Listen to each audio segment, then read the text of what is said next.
Welcome to Fight News Now Extra. I'm John Pollock. We're getting you set for this weekend's fights, and you are going to hear from Luke Rockhold, and we're also going to touch base with TriStar's Firas Zahabi, as well as John Jones commenting on his future outside of the light heavyweight division.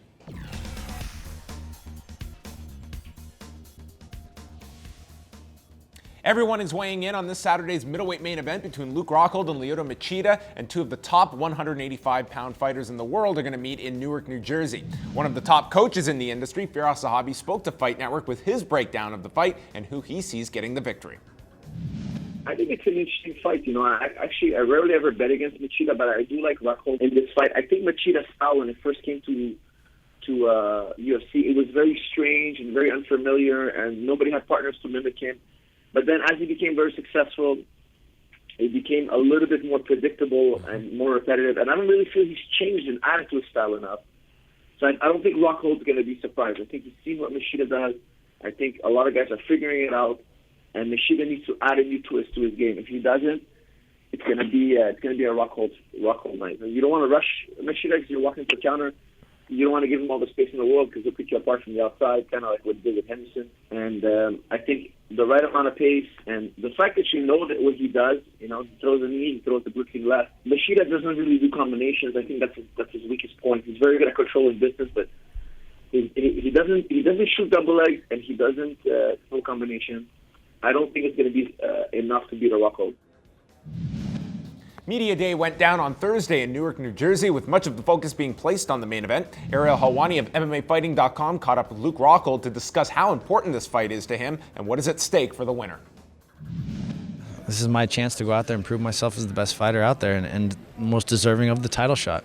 Machida had a close fight with the champion, and I go out there and I have a decisive victory. Should speak volumes and show everybody that I'm ready.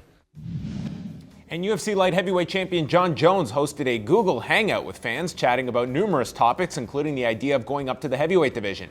Jones said he is now eating better and his weight cuts are becoming easier, and he expects to stay at light heavyweight for a long time. Jones did state, however, that he would likely go up for one or two super fights, but then return to 205 pounds. Jones is going to be defending his light heavyweight title against Anthony Johnson May the 23rd at UFC 187.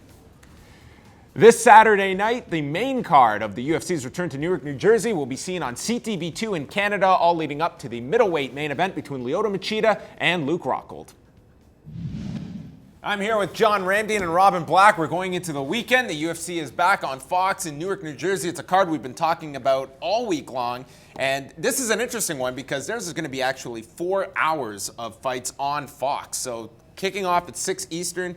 We haven't really touched a lot on the undercard, but Jim Miller is going to be back. First time since he fought Donald Cerrone last July, taking on Beneil Dariush, who is somebody that looked, I think, his best against Darren Cruikshank. I think that Dariush, this is a real big step up for him, just in terms of a name that he is fighting and a win over Jim Miller, which I think is very viable for Dariush. Yeah, this is a perfect situation for him because, again, Jim Miller, a talented guy at 155 pounds. I think anybody who knows his name knows that he presents a whole bunch of problems, specific problems, but problems nonetheless. And Dariush has looked good. It's a guy that was flying under the radar. And if you can come out and impress people on Fox when all the eyeballs are on, you have to imagine you have your opportunity to get yourself into the top 10. Yeah, he looked great in his last fight, and he's very, very skilled on the ground. But there's this one element you're seeing from a lot of these guys right now, and that is the element of being a southpaw fighter has never been more quantifiably powerful in mixed martial arts and in kickboxing than it is right now. Guys who fight with that build their game around that left body kick right now, and man, did he rip Cruikshank with a bunch of those. Guys who are using that have kind of built a combination of tools around fighting from the lefty stance. So that's one more thing he brings to the table. It's something Rockhold brings to the table this weekend as well. Lyoto as well. Guys who are fighting that way, it's really raised the danger quotient.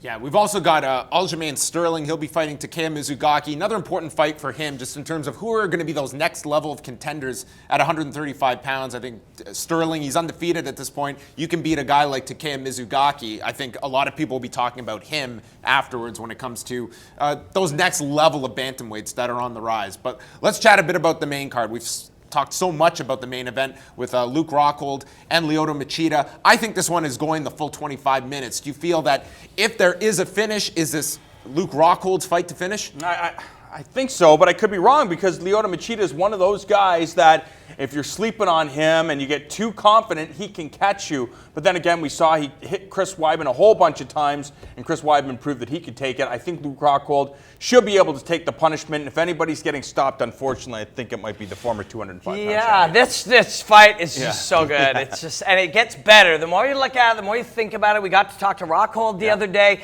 Man, that guy's got some swagger, right? He is pretty sure that he's the best fighter in the world. That's what you got to be doing at this level against these kind of guys.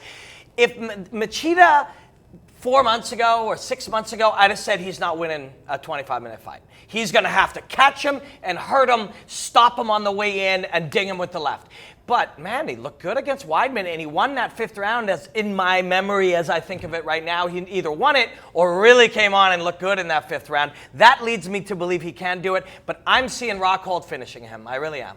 Jacare and Chris Camozzi, I mean, the silver lining here is Chris Camozzi is doing a huge favor for the UFC. He's got a 4-fight contract as a result from it. To me, he's already won in that regard. He has got his foot back into the door. He's doing a huge favor. Anyone fighting Jacare on 6 days' notice, I think you have to commend that. And the fact is he's going to get another fight after this and a full fight camp because I don't know if anyone's giving him a prayer. That's true. He's going to be living on a prayer in New Jersey. Oh, boy. That's amazing. So he has to go after it. That's what it comes down to. Don't respect Jacare, but of course don't get reckless. Jacare clearly one of the best. He could be challenging for the middleweight championship. So if Camozzi has nothing to lose, he has to bring it and try to take this guy out. Yeah, 1 in 100. You know, like once you've already lost once to a guy who's that good on the ground who choked you unconscious, but go for it, man. Live it on a prayer. You're right. All right, there you go. Some walkout music for one Chris Camozzi. All right, that is all for us. Stay tuned. We have more Fight News Now Extra coming up.